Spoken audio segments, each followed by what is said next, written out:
Hello दोस्तों, आप सभी का एक बार फिर से स्वागत है आप सबके अपने यूट्यूब चैनल वीसीएल एजुकेशन में। आई होप कि आप सब अच्छे होंगे और अपनी प्रिपरेशन को अच्छी करने की कोशिश कर रहे होंगे। आज का हमारा ये सेशन होने वाला है इस समय जो बहुत ही तूल पकड़ा हुआ है हिजाब के बारे में। हिजाब के बारे में हमारा सेशन होगा। हम अपने दृष्टि से देखने की कोशिश करेंगे, हम अपने विचार को रखने की कोशिश करेंगे। इसमें किसी को आप जज मत करिएगा।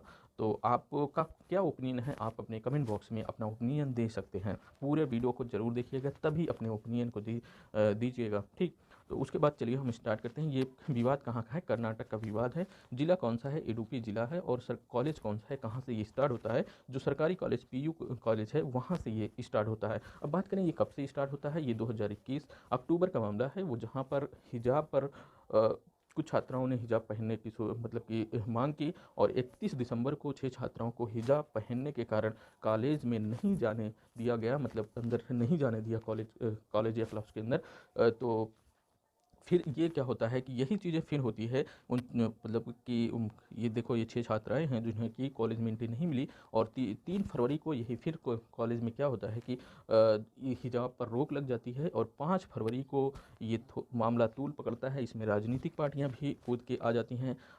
और यूनिफॉर्म का 5 फरवरी को आदेश भी आता है।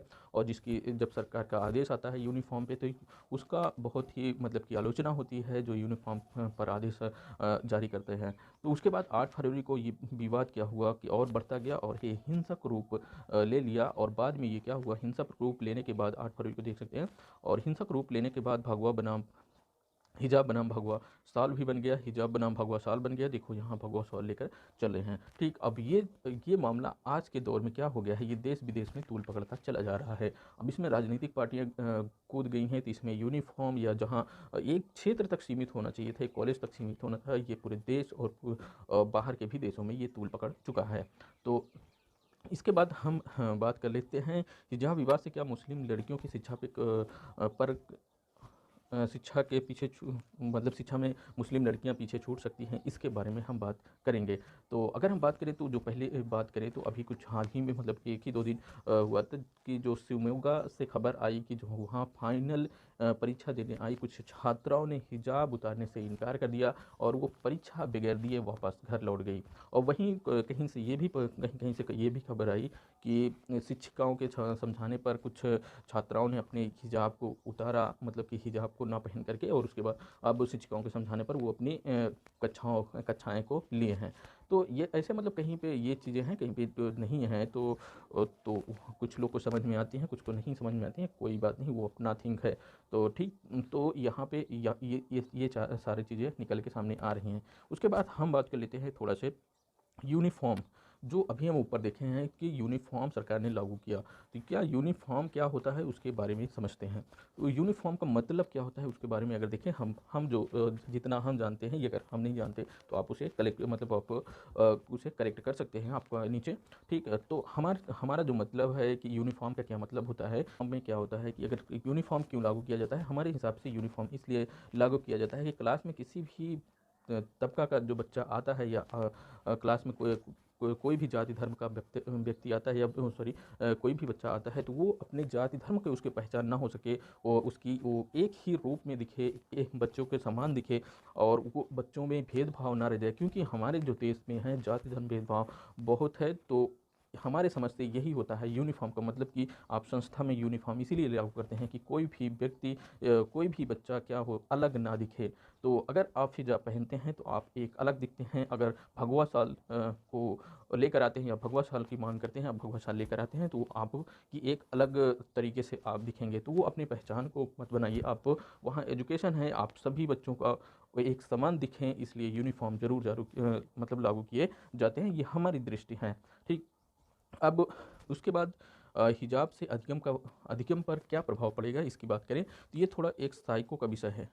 अधिगम अधिगम क्या होता है, साइको का विषय है। लर्निंग कैसे प्रभावित होती है अगर हिजाब, देखो फर्स्ट कंडीशन क्या, अगर आप स्कार्फ पहनते हैं, मतलब अगर इजाज़त मिलती है स्कार्फ पहनने की, तो उससे लर्निंग प्रभावित नहीं होगी। स्कार्फ क्या होता है, स्कार्फ ये होता है कि चेहरे पर मतलब चेहरा नहीं ढका होता है, बाल और कान और ये मतलब सिर और कान कर लेकर के इसे बांधा जाता है। तो यहाँ पे अगर हम बात करें जैसे ये है, तो ये जो चेहरा ढका हुआ है, चेहरा नहीं ढका होता है, ऐसे बंधा होता है स्कार्फ, इसे होते हैं। ठीक, तो मैंने यहाँ इमेज नहीं लिया है तो उसमें चेहरा नहीं ढका होता। स्कार्फ से लर्निंग प्रभावित नहीं होती है, लेकिन आप एक धर्म के या एक जाति के सूचक जरूर दिख जाते हैं कि आप इस धर्म या जाति के लगते हैं। तो उसमें स्कार्फ से लर्निंग प्रभावित नहीं होती है। और उसके बाद अगर हम बात करें फुल जो हिजाब होता है, मतलब अगर अगर आप चेहरे को भी ढक लेते हैं तो आपकी लर्निंग प्रभावित होगी। प्रभावित कैसे होगी, इसका आधार क्या हो सकता है प्रभावित होने का, कि ये इस तरीके से प्रभावित होगी जैसे कि कोई भी एजुकेटर या कोई भी शिक्षक है आपको क्लास ले रहा है। आपका माइंड ज़रूरी नहीं है कि जो शिक्षक जिस पॉइंट पे आपको ला रहा है आपका वहाँ दिमाग ना जा रहा हो। तो आपके शक्ल या आपके चेहरे को देख करके शिक्षक समझ जाता है कि आपका माइंड कहाँ पे है, मतलब आपका माइंड इस क्लास में है, जो हम आपके समझा रहे हैं वो आपके अंदर समझ में आ रहा है या नहीं आ रहा है। तो आपके चेहरे के एक्सप्रेशन से वो समझ जाता है बंदा। तो हिजाब मतलब कि जो शिक्षक होता है वो समझ जाता है कि आपके चेहरे के एक्सप्रेशन से। तो हिजाब में अगर आप चेहरे को ढकते हैं तो आपकी लर्निंग प्रभावित होगी। ठीक। उसके बाद हम बात कर लें तो थोड़ा से और अगर बात करें तो जो देशों में है, जो कई कई देशों ने हिजाब पर पाबंदी लगाई है, हो सकता उनका क्या मानना है उसको हम नहीं कोशिश करते हैं जानने की, बट इतना जानते हैं कौन कौन से देशों ने पाबंदी लगा दी है। जैसे फ्रांस की बात करें, फ्रांस ने भी हिजाब पर पाबंदी लगाई है। बेल्जियम की बात करें, बेल्जियम ने भी हिजाब पर पाबंदी लगाई है। और नीदरलैंड, चीन जैसे तमाम देशों ने हिजाब पर क्या कर दिया है, पाबंदी लगा दी है। और वहीं अगर अपने यहाँ अगर ये मामला कहाँ पहुँच गया है, अब ये मामला अपने यहाँ पहुँच गया है कोर्ट। तो कोर्ट क्या होती है, मतलब कोर्ट कैसे आदेश देगी, कोर्ट कोई भावनात्मक टिप्पणी नहीं करेगी, मतलब भावना के आधार पर कोर्ट कोई जो जजमेंट नहीं देती है। बट यहाँ जो तथ्य के आधार पे कोर्ट क्या होगी, जजमेंट देगी। तो उसके बात करेंगे तो कोर्ट का कैसा जजमेंट आ सकता है, तथ्यों के आधार पर जजमेंट आ सकता है। तो कोर्ट का फैसला क्या आ सकता है उसकी बात करें। फर्स्ट आप बात करें कोर्ट का क्या फैसला आ सकता है, शायद हमारे हिसाब से जो हिजाब में स्कार्फ को छूट मिल सकती है। जो स्कार्फ अभी हमने बताया कि चेहरा नहीं ढका होता, सर और कान वगैरह ढके होते हैं, ये स्कार्फ होता है। तो आप छोटे रहे होंगे तो स्कार्फ भी पहने होंगे। तो स्कार्फ में क्या होता है, इतनी चीज़ें होती हैं कि आपको हमने ऊपर ही बताया कि स्कार्फ में आपकी लर्निंग प्रभावित नहीं होगी, लेकिन आप एक अलग जो समुदाय के हैं वो दिखते हैं, ऐसा मेरा मानना है।